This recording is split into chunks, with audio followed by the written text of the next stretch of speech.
What's good, y'all? It's your boy Shabazz. I am joined by my lovely fiance. Hey, it's Angie. And we are proud to welcome you all to the very first episode of No Cap Tomatoes. Whoop whoop. I'm going to say if you all are new here, but I guess by definition you're all new here. Well, it's our premiere. It's our premiere, baby. What's all about is we love watching movies. We love going to it. It's a big part of our love language. But it's hard sometimes to trust sites like Rotten Tomatoes just for average people, just regular folk. For the fans, y'all. We're not critics. Just regular people. Like, you watch movies, you see a 92, and you go and see it, and it's like, man, I feel like I needed an art degree to understand that. We're just regular folks giving honest reviews. So if you're down with that, we're happy to have you join the community. Hit that subscribe button. Today was Civil War, which came highly recommended by a lot of people. What was it sitting at? It was sitting at, this is Civil War. You probably heard about it, probably seen it in various theaters or not. It got recommended to us by a bunch of people. For A24 film, it grossed $49 million in the opening weekend. $49 million. Right now it's sitting on Rotten Tomatoes at a 80% certified fresh. That's on at 316 reviews. It's got a 74% audience review with over 500 people verified rating. So before we get into our review, let's just start off. If you didn't see it or you need to recap what happened, quick synopsis of the movie in a nutshell.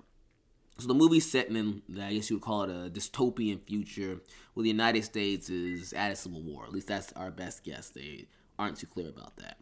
There's this main protagonist is a woman named Lee Smith, who was a renowned war photographer. Think modern day Full Metal Jacket, but with no military training whatsoever. Her name, and then there's another aspiring photographer, journalist named Jesse Cullens, who Lee saves from a suicide bombing. Now, Lee is played by Kirsten Dunst of Upside Down Spider-Man fame, as you may recall her. Together with their colleagues Joel and Sammy, they embark on a journey to interview and photograph the president in Washington, D.C. before the city falls. Now, let me start out by saying that was a synopsis of the movie that made that movie sound 10 times more interesting than anything that occurred in the movie. We just left the movie not hours ago, and let me tell you, reading that movie back, that was not the movie that we just witnessed. I don't know. Yeah, I would say calling it dystopian is already kind of a loose term of dystopian. When I think of dystopian, I think of, like zombie apocalypse. Yes. I think of, if you saw the Fallout TV show that just came out, I highly recommend. But everyone's talking about it. But, give me some background, like everything's gone awry. But this one, the Civil War is really kind of a subplot in this movie. Yes. I would say, based on my interpretation of what we saw, there's 3 stories being told here. And the Civil War is like the least interesting one.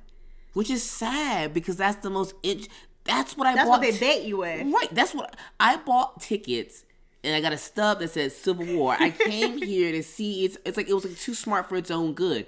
I came here to see a Civil War movie, but yes, it was the 4th most important part of the movie was the Civil War actually going on. I would say the 3 stories I saw were told in this movie. The first one was just the grueling life of war photographers. It's dangerous work. There's a lot of trauma involved. But, these people, they're risking their life and limb to bring you the news. Yeah, but I don't want to be a downer, but I guess for me that was like a big part of why I felt like it was silly.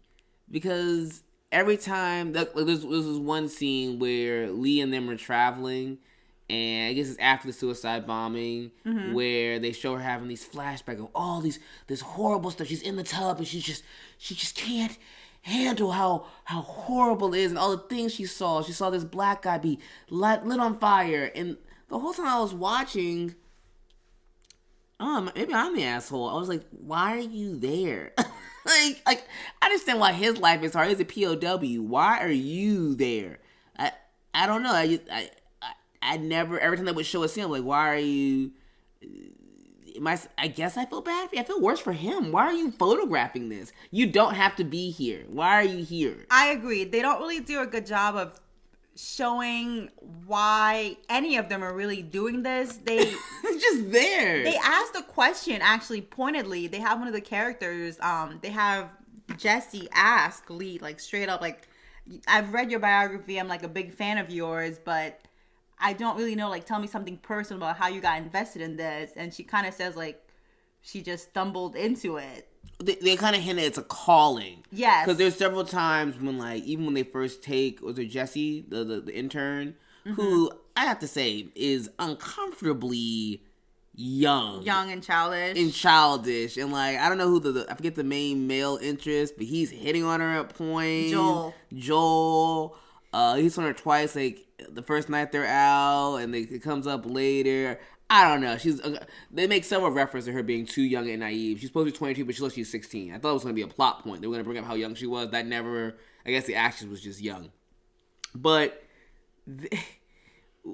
when they kind of in that one scene, asking her why she's doing it, and even when they bring her along, like, oh, were you much younger when you joined? They act like they were like the lost children of the Sudan. Did you, did you really have a choice but to join these military operations with your camera? I'm like, yes. They kind of hint at, like, well, my father back in Missouri, what did he do? What did he do to you that made this? He pretends nothing's going on, and that's why I have to stand up. What? Yeah, she says that once. It's her, like, loose. This is Jessie. Says that once her loose explanation as to why she's out there. Like, yeah, my father likes to act like nothing's going on here, and that explains. That is why you have to be in these active military operations. No helmet, no military training. This chick doesn't even have a pocket knife, and she's out there. And I was like, they never give us explanation as why these are out here. We're supposed to, like, feel this overwhelming guilt for them, I guess. I don't know. I never felt the connection. I didn't know why they were there.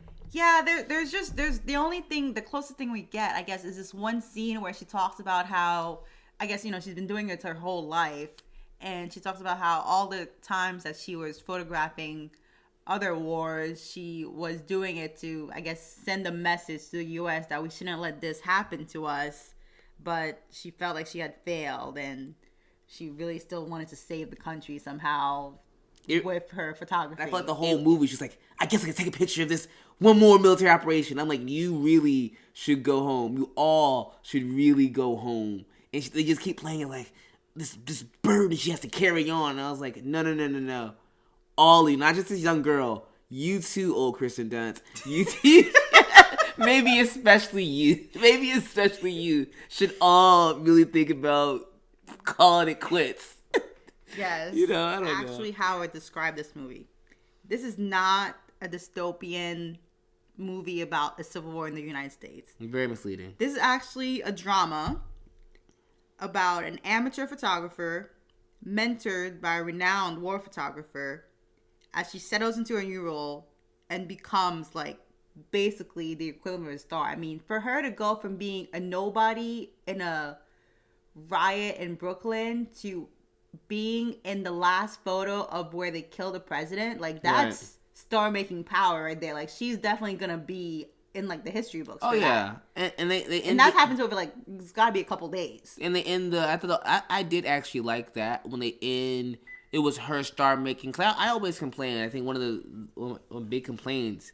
We talked about it before on one of our walks. How there are no real female to female mentors in movies. You never see that, and that wasn't lost on me. I love that. I think, you know, you name the movie or the TV show, Karate Kid, Cobra Kai, you know, Star Wars, she's even, you know, Kill Bill, Pai Mei. One of the coolest things is that relationship, and I like how she mentored her and opened up to her. And it was really cool to see her get her star making moment, her end of moment with the president shot down, because that was cool. It was almost like passing the torch. It was. I liked that a lot, actually. And it even, like, it makes sense because I didn't realize until we were talking about the plot synopsis, but how she meets her is also how she loses her. Mm-hmm. She saves her and they meet, Mm-hmm. and then she tries to save her. Lise tries to save Jesse when she's trying to get that shot Mm-hmm. during the White House siege, and she's been trying to save her this whole movie. And they make several references to how she sees herself in her, and she kind of regrets that she took this career path a little bit, and is angry at her and wants her to be safe. But that's the final time, is that Lee dies. She takes like a couple bullets trying to save Jesse from being shot, and Jesse turns around and actually just shoots like pictures of her mentor dying. Which I love that scene. Like, would you do it to me? Is like, what do you think? Well, she's the new one. Like, I would take a picture of you. Because she did not take, because remember, Lee released a photo of Joel, her mentor, dying. Mm-hmm. They don't show us her leading Jesse the leading Lee's photo. I don't believe she will. I don't think she will. Because she's still coming up. Because what Lee, in the same position when she first started out, on her come up, would have not deleted Joel's death. It was only in her old age and wisdom she realized it wasn't worth the fame, which I guess is a cool commentary.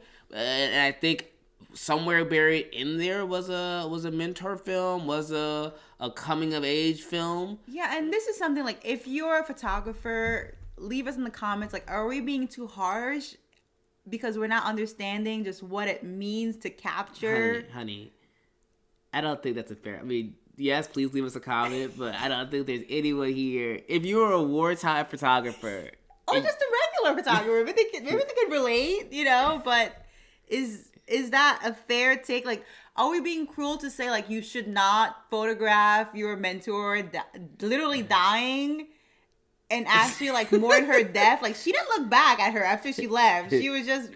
Yeah. And on to the next scene, because now I gotta get the president being shot. And again, and it's sad because I feel like there's like that could have been a really, really powerful scene of Atlanta, and maybe even a commentary on like, did they even have an authentic mentorship? Was she just using Lee the whole time? Like, did they kind of planted those seeds about like, oh, like, bullshit, you told them that they were just following our lead. She even accuses her old mentor of just trying to get a scoop. Mm-hmm. They both was it Joel, yep. Joel and Lee both accused Sammy of just trying to get a scoop. And what's her face, the intern, Jesse even apologizes for like hopping on her ride. And that scene with her not looking back or even like having a moment, or I thought it was really powerful. They didn't show her deleting the photo. That's a really cool story that just got lost in the bullshit. Because like you said, she just ran off and she was a secret agent again. Like, sometimes they would hit the corner so hard, I forgot they didn't have guns. Like, they would pull their cameras out like I forgot, like, oh wait, no, that's not a gun. You have a camera. It's just like, it was hard to take the movie seriously, which was a shame because, like you said, it was a really interesting premise that they decided to try to, I guess, elevate. They had a great sentimental story that was there. I just think all the pieces were there. All the pieces were there for it to be a really interesting novel premise with a loving mentorship story underneath it, a female to female, which you never see. Which still kind of shines through in the midst of all the kind of artsy bullcrap. Mm-hmm. But I think it's just lost. And what was the other scene we haven't touched on yet that I thought was really insane was the death of Bohai and what was the other person's name? I forget. But they're basically killed because they're not quote unquote American enough. Well, one of them is literally from Hong Kong, but the other one, I think, was from here, but just didn't look the part because they were Asian. Yeah. Not that was such BS, but see, that's what bothers me again. If you're gonna do the whole neo-Nazi fascist regime, do it. Because it came out of nowhere. He was like just a random racist guy who shot them. Like, if you're gonna do, and it kind of hinted at that he was on the side of like the president. There were paramilitary groups and like who's real Americans and who's not, and like who's from the real country. Mm-hmm. If you're gonna do it, do it. Don't tease me, because it almost, it's like when you go to a comedy show and a guy goes, "You want to see me do impressions?" And you're like, "Yeah." And the whole joke is he doesn't really do impressions. You know what I mean? Cooler than a joke about you not being able to do impressions? Freaking impressions. You know what I mean? Like, you know what's cooler than a movie about like this dystopian future where the country's falling apart and then there's this whole new this new world order. I know movie critics out there would probably call me crazy. I honestly think The Purge did a better version of what Civil War was trying to do. I feel like yes, they did. I feel like they did. The whole commentary of like this government falling apart and the new founding fathers. I felt like that was a much more, call it campy, call it hokey, a much more fleshed out and daring stance. They took a stance and actually told a story, as opposed to this where it was like they had just overtures of narratives, like, oh, they're kind of racist, or oh, they're kind of conservative. Oh, the Antifa massacre, just little sprinklings of opinions, but they didn't have the balls to take an actual stance. If you want to make the guy Trump and he's just full of shit and he's a fascist in his third term, have him be that. If you want to have the coalitions be MAGA people, do it. I thought that The Purge did a better job of it, and I thought that, what was that one movie with the where they were hunting the rich people? They were literally hunting them. The Hunt? The Hunt did a better version of that. If you're gonna do it, do it. You know what I mean? Like, don't put the cart before the horse. I think that's how they say it, right? They try to put the message before the movie being interesting. And I think that was a classic. I think that's a classic folly of artsy movies. A24. It's A24. That's A24 in a freaking nutshell. Is let's make the messages, like, let's make the commentary really badass. It's like, right. And we'll just have explosions around there. But you gotta tell a story.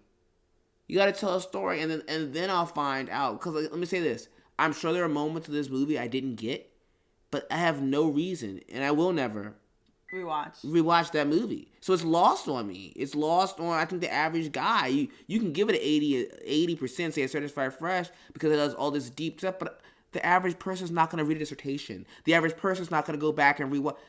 I'll never rewatch that movie again. And so all the deeper messages and meanings, they'll have to stay that way, because I'll never, you're not getting another 2 hours of my life back. You know, never going to happen at 24. Yeah, I wish they hadn't made it a U.S. Civil War and just been about, like I said, just photojournalist capturing war in one of those just other countries. And it could have been even a fictional country or whatever, but that's what the story was really about. The Civil War felt really secondary, in my opinion. And every time they brought it up, it almost angered me about how cool it could have been. It would be like if Harry Potter, they just kind of loosely talked about, yeah, there'll be a school. Oh, word? And, like, I don't know, there'll be like an old guy who runs it. Oh, cool? Seriously? Yeah, but let's talk about how hard it is being gay in Britain. Well, no, I want to hear about the cool magic school. No, it's really about, you know, janitors and the British subway and their point of view of it all. They see these kids run every summer, but we'll never actually see the school. Why did you call it Hogwarts School of Magic and Wonder if it was just this janitor's gritty life? Because we didn't think people would go see that movie. You're goddamn right. People wouldn't go see that movie. If you called it Kirsten Dunst, old Kirsten Dunst in a blonde wig runs around and takes photos of crap, I wouldn't have paid the $26. You know, I wouldn't have. But you call it Civil War, that should let you know that your premise is crap. You won't even call it what it really is. Kirsten Dunst in a blonde wig running around with a younger version of herself, taking photos of stuff she had no business being in the first place. That was the movie, but they didn't have the balls to say it because they were A24. That's why. All right, so let's get to the nitty gritty. We talked about it in the beginning, right? The whole point of this show is no cap tomatoes. You look at Rotten Tomatoes right now. I'm not gonna tell you. I'm not gonna tell you because I don't want to influence you. What do you give it? I think we talked about it earlier, but what are you giving this movie? What are we 0 to 10? Yeah, give it a grade. We talked about percentages. Let's give it a percent. A percentage. Grade. Yeah. Okay. With 100% obviously being one of the best movies. Yeah.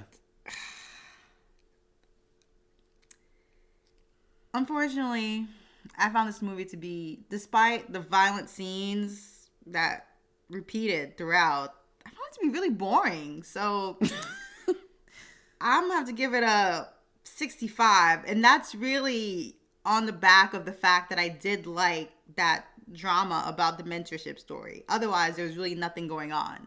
Yeah, I gotta agree with you. It's shocking. Even when I was reading the synopsis, I was like, wow, I want to see this movie. We just left from that movie. It was, like you said, it was so much interesting stuff that could have been going on that felt like it was going on. They somehow made a war movie boring. And I think that takes effort. I really do. That was a chore to get through. I think I would give it. Like I said, I love the female to female mentorship. You never see that. We need more of that. I think it's a really novel thing that's missing from a lot of movies. For all this, female revolution stuff in movies, you don't see that. And I think it's a shame because it was in this movie. I loved it. It shone through even in the crap. But I just think at the end of the day, it was a victim of its own artistic endeavors. So I wouldn't have watched that movie if not for this channel. I wouldn't have ever seen it. I'd give it a 60. I'd give it a 60. I'd go 65, but I think it's 60. I would never watch it again. Never. And I think if I never watched it again, I can't give it above a 60. So that's our humble opinion, folks. But we're just too suburbanized. What did y'all think? If you've seen Civil War, what did you think? We're being too harsh. We're being too good. What did you like about it? What didn't you like? Leave us a comment down in the comments section. We're excited to hear it. We'll be back out next week with another banger for you guys. Thanks for joining us. No cap tomatoes. We take the caps out of these tomato ratings. Tune in next time. See y'all. Peace.